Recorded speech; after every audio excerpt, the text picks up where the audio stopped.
Good morning Odisha मु जगदीश आपको स्वागत करछि ओडिया ईटीवी को चलंतु नजर पकाई देबा आज दिनर किछि गुरुत्वपूर्ण खबर उपरे। फेब्रुआरी विश्व पुस्तक मेला हबो उद्घाटन करिवे राष्ट्रपति। नवा दिल्ली रे भारतीय मंडप रे फेब्रुआरी पहिलारु आरंभ हबो पुस्तक मेला 2025। चलित वर्ष भारतीय गणतंत्र रो 75 वर्ष पूर्ति अवसर रे एही मेला करा जाउछि। विषय वस्तु रहउछि एही मेला रो आमे भारतीय जनता 9 दिन धरि चलिबाकु थिबा एही मेला को राष्ट्रपति द्रौपदी मुर्मू उद्घाटन करिवे। जातीय पुस्तक ट्रेड निर्देशक युवराज मल्लिक कहते जे चलित वर्षर रूस एही मेलार मुख्य आकर्षक हब एवं France, Argentina, Spain, Colombia, Abu Dhabi एवं कतार समेत 50 रु अधिक देश अंशग्रहण करिवे। मेलारे पाखापाखि 2000 प्रकाशक एवं 1000 वक्ता जोग देवे बोली से सूचना देइछंती। चलंतु नजर पकाइबा परवर्ती खबर उपरे।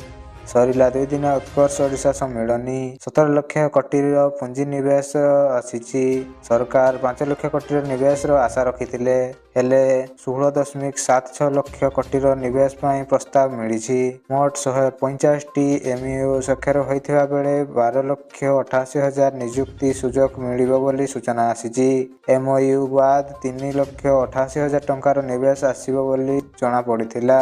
लक्ष्यर 3 गुण निवेश पई आग्रह प्रकाश करिसेंति बोली सूचना आसीछि। चलंतु नजर पकाइबा परवर्ती खबर उपरे। विकसित गाँ विकसित ओडिशा पई सरकार मार्गदर्शन करिसेंति। विकसित गाँ विकसित ओडिशा पई सरकार पंचायत राज और पानीय जल विभाग पक्षरु मार्गदर्शन जारी करिसेंति। एही योजना रे ग्रामीण भित्तिभूमि विकासमूलक प्रकल्प कराजियो बोली सूचना आसीछि। ब्लॉक स्तर रे वार्षिक उन्नतिमूलक कार्य पई योजना करा जायछि बोली सरकार सूचना दैछंति। चलंतु नजर पकाइबा परवर्ती खबर उपरे। फेब्रुआरी 15 जाए बढ़िला राशन कार्ड इकेओसी समय सीमा। राज्य रे राशन कार्ड रो इकेओसी अपडेट 15 फेब्रुआरी पर्यंत बढ़ाई देइछंती खाद्य जोगाण मंत्री कृष्णचंद्र पात्र। पूर्व जनवरी 31 सुधा इकेओसी अपडेट लगी शेष तारीख धार्य करा जायतिला।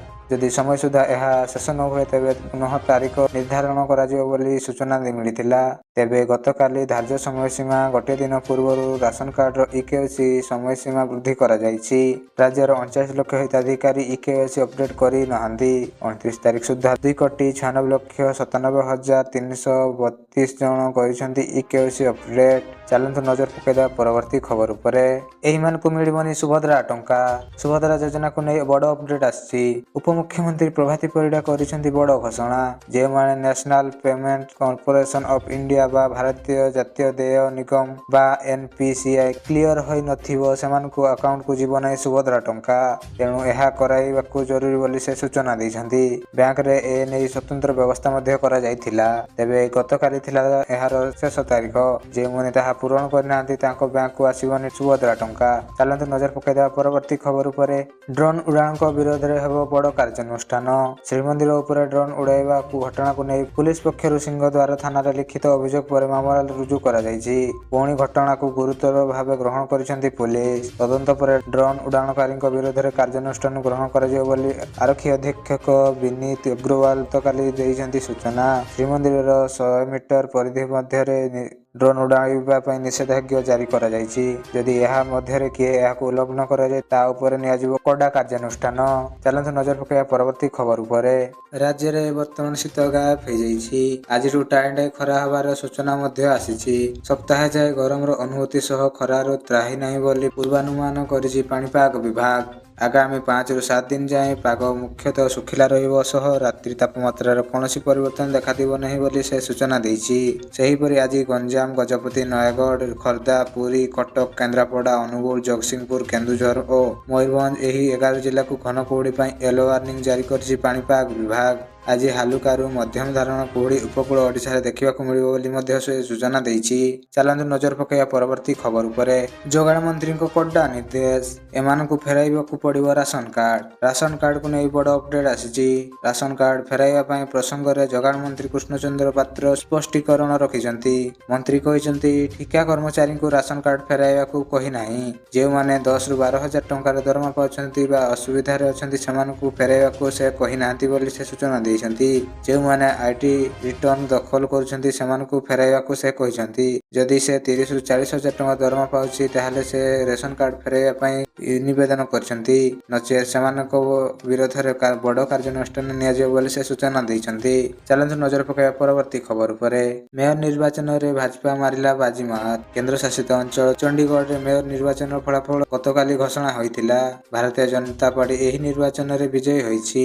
ଭାଜପାର ପ୍ରାର୍ଥୀ ହରପ୍ରୀତ କୌର ବାବାଲ ନିର୍ବାଚନରେ ବିଜୟୀ ହୋଇଛନ୍ତି ବୋଲି ସୂଚନା ଆସିଛି ଏବଂ ଚଣ୍ଡିଗଡ଼ର ସେ ମେୟର ହୋଇଛନ୍ତି। ସୂଚନା ଅନୁଯାୟୀ ମେୟର ନିର୍ବାଚନରେ ଭାଜପା ପ୍ରାର୍ଥୀ 19ଟି ଭୋଟ ମିଳିଥିଲା। କ୍ରସ୍ ଭୋଟିଂ ଯୋଗୁଁ ହରପ୍ରୀତ କୌର ବାବଲା ମେୟର ନିର୍ବାଚିତ ହୋଇଛନ୍ତି ବୋଲି ସୂଚନା ଆସିଛି।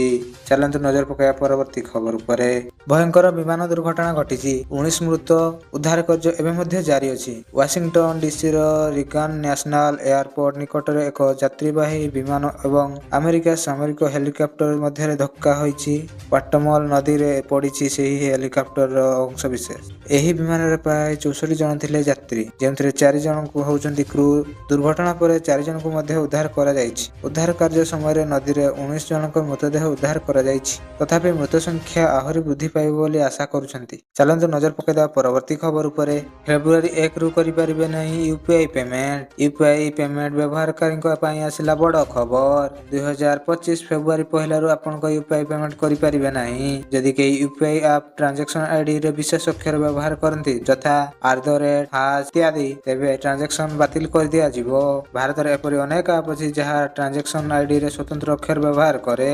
ଏବେ ପେଟିଏମ୍ ଏବଂ ଫୋନପେ ପରି ଅଧିକାଂଶ ବ୍ୟବହୃତ ଆପ୍ ଟ୍ରାଞ୍ଜାକ୍ସନ ଆଇଡି ବିଶେଷ ଅକ୍ଷର ବ୍ୟବହାର କରନ୍ତି ନାହିଁ। National payment corporation of India NPCI ସମସ୍ତ ୟୁପିଆଇ ଆପକୁ ଟ୍ରାଞ୍ଜାକ୍ସନ ଆଇଡିରେ କେବଳ ଆଲଫାନ୍ୟୁମେରିକାଲ ଅକ୍ଷର ବ୍ୟବହାର କରିବାକୁ ନିର୍ଦ୍ଦେଶ ଦେଇଛି। ଯଦି ଆପ୍ ଏହି ନିୟମ ପାଳନ କରନ୍ତି ନାହିଁ ତେବେ ଫେବୃଆରୀ 1, 2025 ପରେ ସେମାନଙ୍କ କାରବାର ପ୍ରତ୍ୟାଖ୍ୟାନ କରିଦିଆଯିବ। NPCI 9 ଜାନୁଆରୀ 2025ରେ ଏକ ସର୍କୁଲେସନ ଜାରି କରିଥିବାର ଜଣାପଡ଼ିଛି। ଏଥିରେ କୁହାଯାଇଛି ଯେ ଫେବୃଆରୀ 1, 2025 ଠାରୁ ସମସ୍ତ ୟୁପିଆଇ ଆପକୁ ଟ୍ରାଞ୍ଜାକ୍ସନ ଆଇଡିରେ ବିଶେଷ ଅକ୍ଷର ବ୍ୟବହାର କରିବାକୁ ପଡ଼ିବ ନାହିଁ। ଚାଲନ୍ତୁ ନଜର ପକାଇବା ପରବର୍ତ୍ତୀ ଖବର ଉପରେ। ଶିକ୍ଷକ ନିଯୁକ୍ତି 2025, 10,758 ଖାଲି ପଦବୀ ପାଇଁ ଆସିଲା ବିଜ୍ଞପ୍ତି। ଶିକ୍ଷକମାନଙ୍କ ନିଯୁକ୍ତି ସଂକ୍ରାନ୍ତରେ ରାଜ୍ୟ ସରକାର ଏକ ବିଜ୍ଞପ୍ତି ଜାରି କରିଛନ୍ତି।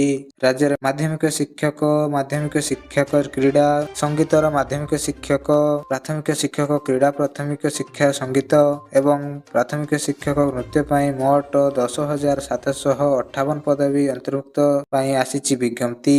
ଉପରୋକ୍ତ ପଦବୀ ପାଇଁ ପଞ୍ଜୀକରଣ ଜାନୁଆରୀ 28 ତାରିଖରୁ ଆରମ୍ଭ କରାଯିବ ଏବଂ ଏହା ଫେବୃଆରୀ 11 ତାରିଖ ପର୍ଯ୍ୟନ୍ତ ଜାରି ରହିବ।